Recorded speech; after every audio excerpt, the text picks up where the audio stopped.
Mais non, attendez. Vous ouvrez Instagram et c'est le festival du miracle. Cette semaine, j'ai vu passer 3 influenceuses différentes. 3. La première vous dit, moi j'ai pris de la CoQ10, j'ai eu des jumeaux. La deuxième enchaîne, ah non, moi c'est un peptide magique, mes ovaires ont applaudi. Et la troisième prend sa cure de vitamines tout le matin comme si elle avait été conçue dans un tube d'essai. Bon. Qui a raison dans l'histoire? Qui détient la vérité absolue? En fait, ce n'est pas la bonne question. La vraie question, c'est comment vous, derrière votre écran, vous faites le tri entre la science et le placement de produits bien sponsorisés. Aujourd'hui, je ne vais pas vous dire achetez ci ou jetez ça. Je vais vous donner ma grille de lecture.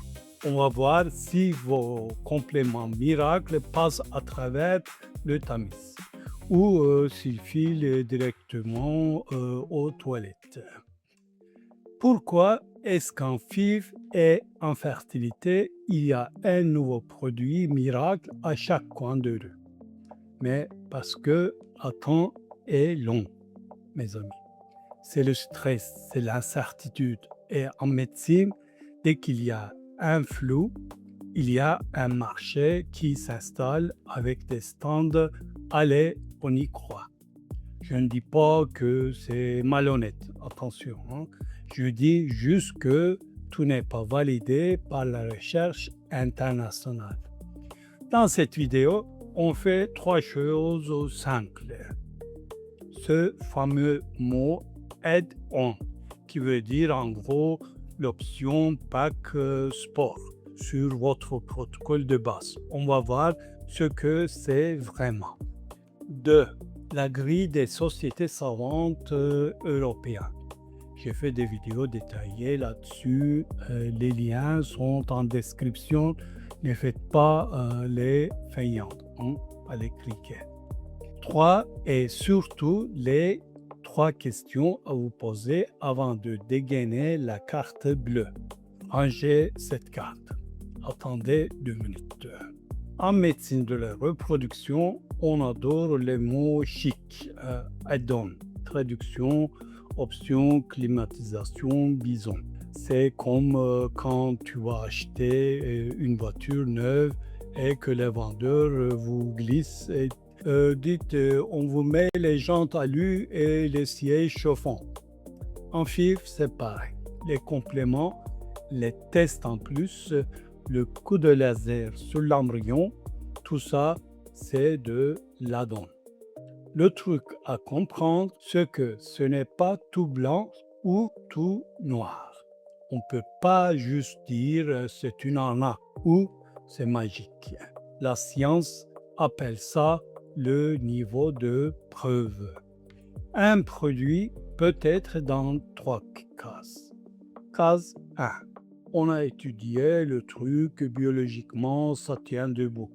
Mais les résultats sont gentils. Ça améliore la qualité au microscope, mais ça ne garantit pas que vous allez repartir avec le bébé dans le bras. Case 2. Ça a été testé sur 3 personnes et un chat. C'est la catégorie ma cousine a essayé, elle est ravie. Mais scientifiquement, c'est le vide intersidéral. Case 3. Ça n'a jamais été étudié pour la fertilité. C'était pour les articulations de base. Mais comme c'est à la mode, on vous l'a glissé dans le pack. Sauf que le marketing, lui, s'en fiche. Il utilise le même vernis brillant pour les 3. Boostez vos cellules. Réveillez vos ovaires. Et là, forcément, vous êtes perdu. Bon, regardons ce que dit l'ECHRE, la grande société européenne, sur nos fameux compléments. Prenons 3 exemples concrets. Encore une fois, les détails sont dans mes autres vidéos. Allez voir. Premier exemple, CoQ10, mélatonine et NAC. Là, d'accord, il y a de la science derrière. On parle de stress oxydatif, de mitochondries sur le papier, ça se tient. En labo, on voit parfois de plus jolis ovocytes. Mais attention, est-ce que ça donne plus de naissances vivantes à la fin? Les preuves restent timides. C'est du cas par cas. Deuxième exemple, DHEA et hormone de croissance. Là, on descend d'un étage. Les grandes études comme Essay Light sur l'hormone de croissance disent en gros pas convaincant pour ramener un bébé à la maison. L'échevin fait l'amour et ne le recommande pas en routine. Troisième exemple, la régénération ovarienne par PRP ou cellules souches. Là, on est dans les science-fiction. Pas d'études solides, pas de preuves que ça relance la réserve ovarienne. L'échevin est formel. Hors recherche et clinique. On touche avec les yeux, pas avec les aiguilles. 3 produits, 3 mondes différents. Pourtant, sur les forums de discussion, on vous les présente tous avec la même ferveur divine. Cherchez l'erreur.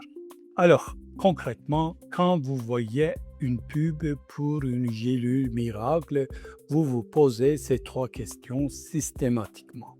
Question 1. Est-ce qu'il y a un vrai essai clinique randomisé ou juste un témoignage? L'histoire de Sarah du 92 qui est tombée enceinte après sa cure. C'est touchant, mais ce n'est pas une statistique. Au casino aussi, il y en a un qui gagne le jackpot. Ça ne veut pas dire que la roulette est une méthode d'épargne. Question 2. Est-ce qu'on me parle de bébés nés ou juste de jolis ovocytes? Que le taux de cellules soit plus joli au microscope, c'est bien. Mais ce que vous voulez, c'est décorer la chambre du bébé, pas celle du biologiste. Ne confondez pas les deux. Question 3. Qu'en disent les consensus scientifiques? L'échevin, ASRM, Cochrane. L'avis d'une clinique privée ou d'une marque qui vend le produit, c'est une chose. L'avis collégial de centaines d'experts indépendants, c'en est une autre. Si vous avez 3 oui, discutez-en avec votre médecin. S'il manque un seul oui, calmez vos attentes et préservez votre budget. Dans mon cabinet, la question qu'on me pose le plus souvent, ce n'est jamais « Docteur Aksoy, est-ce que c'est prouvé scientifiquement ?» Non, on me dit « Est-ce que ça peut m'aider, s'il vous plaît ?» Et ma réponse de médecin honnête, disons, c'est peut-être un peu sur certains critères pour certaines personnes, mais pour vous précisément, on n'en sait rien. Je ne vous dis pas que tout est du vent. Je vous dis juste de demander à voir les preuves avant de regarder le prix. Une patiente qui choisit en sachant tout ça prend une décision médicale. Une patiente qui achète les yeux fermés fait un pari. Et au poker, il vaut mieux connaître ses cartes plutôt que de parier sur la couleur du tapis. Pour creuser le sujet, j'ai tout détaillé. Vous avez une vidéo complète sur le CoQ10 et une autre sur la DHEA. Les liens sont juste là, en description et en commentaire épinglés. Et pour les lectures, il y a des articles complets sur drexoivf.com. Dites-moi en commentaire quel complément on a essayé de vous vendre cette semaine. Je passe régulièrement pour y répondre. Portez-vous bien et garder l'esprit critique. Cette idée, n'oubliez pas, résume l'état de la science. Elle ne remplace pas une consultation personnalisée et ne constitue pas une prescription médicale. Consommez la science avec modération, mais sans filtre. Ciao.